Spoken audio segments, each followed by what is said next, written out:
Hello and welcome to the Pilot Money Podcast. My name is Alex Tapia, President and Founder of Aviation Retirement Strategies and ARS Private Wealth.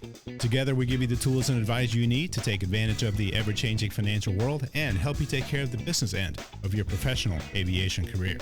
As financial fiduciaries, we bring you up-to-date, relevant, and independent information so that you can make sound financial decisions for yourself, your family, and your eventual retirement from the airlines. Don't forget to hit the subscribe button so that you can stay up to date on any timely information that we bring to the professional aviation community. Or you can also visit us online at www.pilotmoney.com. Once again, welcome to the Pilot Money Podcast. Hello, everybody. Good morning, good afternoon, or good evening, wherever you are in the world today. Thank you for joining me here at the Pilot Money Podcast. My name is Alex Tapia. I'm the president and the founder of Aviation Retirement Strategies. It is the first week of 2025, and I want to wish everyone a happy new year and also congratulate you on the performance of all of your accounts last year. You know, this is a team effort, and we certainly can't do it without you, and we're very, very pleased where we ended up for the year in 2024. Now, since this is the beginning of the year, we get some questions that are pretty common around this time of year about whether or not you should be contributing to your 401k. And if so, what type of contribution should you be making so that you can plan for the year with the new contribution limits that the IRS sets for us. If you are a pilot or an airline employee that has access to a 401k at any major carrier in the United States, you have access to being able to put into your 401k different types of contributions. That includes pre-tax contributions, post-tax contributions, and also Roth contributions, and you're not limited by the limits that are set by the IRS for people that do not have access to 401ks, meaning that you can contribute up to your 402g limit, which is your 401k limit inside of your 401k, and whatever that amount might be for you depending on your age, that's how much you can contribute to the account for whatever types of money that you want to put in there, whether it's pre-tax, post-tax, or Roth contributions. But the real question is, should you make Roth contributions? Should you make post-tax contributions? Or should you make pre-tax contributions? So let's talk about that. If you work for a major airline in the United States, it has its privileges. When you work for a major carrier in the United States, and it doesn't matter which major carrier it is, you have access to a benefit package that is highly, highly sophisticated and is very beneficial for you to partake in. And most of you do, especially if you're with us, we certainly encourage you to take advantage of what these plans have to offer. Now, each year, the IRS sets limits to how much you can contribute to your 401k, and specifically in 2025, if you are age 50 or under, your 401k contribution limit is $23,500, and if you are age 50 or above, you can get to contribute an additional $7,000 up to $30,500. For those folks that are 60, 61, 62, and 63, you get an additional catch-up of $11,250 on top of the $23,500, meaning that you are able to contribute up to $34,750 in 2025 if you fall within that age group. When you are an airline pilot for a major carrier or any Part 121 carrier, your career is finite, meaning that when you turn 65, you are no longer able to fly for a Part 121 carrier, meaning that the paycheck that you've been enjoying, especially these days, pretty much ends overnight. So that means that pilots are always thinking about retirement and what would be the best way to do that, especially from a cash flow perspective. So because of that, during this time of year, when we sit down with folks and we start helping them calculate how much they should be contributing to their 401ks, the question always comes up, should I be making Roth contributions to avoid paying taxes in retirement? But before we get into that, let's define what Roth contributions actually are. So a Roth contribution comes out of your paycheck, you pay taxes on that money, and then that money gets put into your 401k. The idea behind the Roth 401k, even the money that goes into it after tax, the money as it grows over time is tax deferred. If you meet certain conditions at retirement, any money that you have earned on that Roth contribution comes out on a tax-free basis, meaning that you'll never ever have to pay taxes on that money again. On the surface, that sounds fantastic. Like, who would not want to have an account that is there for you when you're in retirement? And anytime you make distributions from it, you will never have to worry about or have the burden of having to pay the IRS on any distribution that you make, meaning that you are free to cash flow your portfolios without restriction and not really have to worry about having to pay taxes on every single dollar that you take out. The real answer to that question really depends, and there's some math that has to be done in order to figure out whether it's right for you to make Roth contributions or other types of contributions, because it all depends on the taxes that you're paying, it depends on your income, and it depends on what you think the future is going to look like when you eventually get to retirement and start cash flowing your portfolios. So let's assume that you are a pilot and you are 60 years old today, and you are looking to retire in 5 years, which is going to be mandated from you unless they change the retirement age. And you're thinking, should I make Roth contributions to build up my nest egg with as much tax-free money as I can so that I don't have to worry about taxation when I am retired? So let's assume that you're making $400,000 per year, meaning that you're in the top tax bracket in the United States, which is 37%.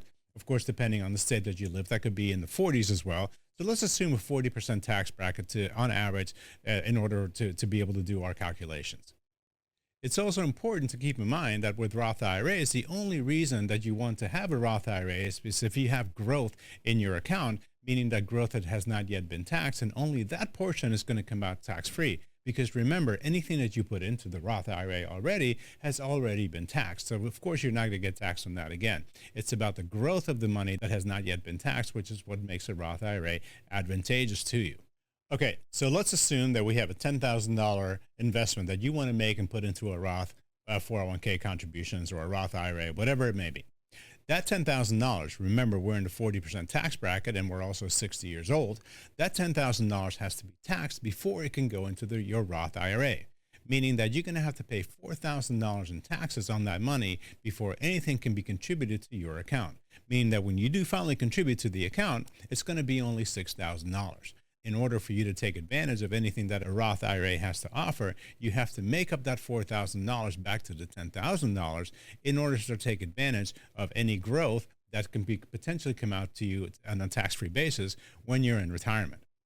If you think about it, if you do the math, it's not just the $4,000 that you need to recover, or the 40% that you need to recover that you had to pay taxes on. You actually have to make $6,000 and turn that into $10,000, which requires a $4,000 gain on a $6,000 investment, which is a 67% rate of return that you need just to get back to even to the $10,000 before you can start taking advantage of what the Roth IRA offers.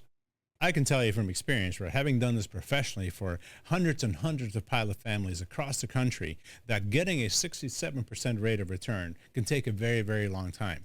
Especially if the market goes backwards, it may take you years and years and years to be able to accomplish a 67% rate of return, meaning that if you do that at 60 years old and you're in the highest income tax bracket, you may never ever recover the taxes that you had to pay on the original investment, meaning that Roth contribution will really not have done you very much good in the long run.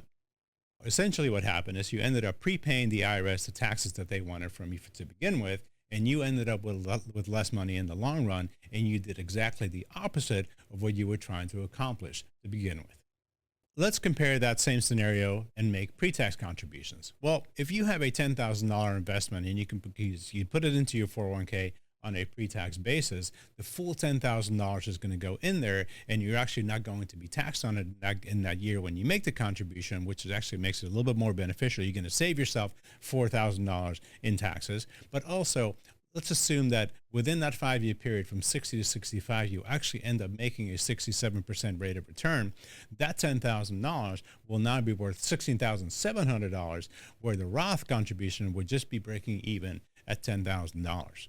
So the natural answer to that is like, well, I'm going to be potentially in a higher tax bracket when I'm retired, or the tax code is going to change, or whatever it may be. But the reality is, when you're in retirement, you're more than likely not going to be taking out of your retirement accounts what you were making as a major airline captain in the United States, meaning that your income is going to be far, far lower, and it's also probably going to be in the lower tax bracket because it's a graduating scale. It's not just one or the other in terms of the amount of taxes that you pay. If you're making a lot of money and you don't have that much more time to go in your career, it's usually not a good idea to make Roth contributions, specifically because of the efficiency of the investment, of the performance that you have to have, and also because the fact that you can also control your tax bracket when you're in retirement by using other strategies.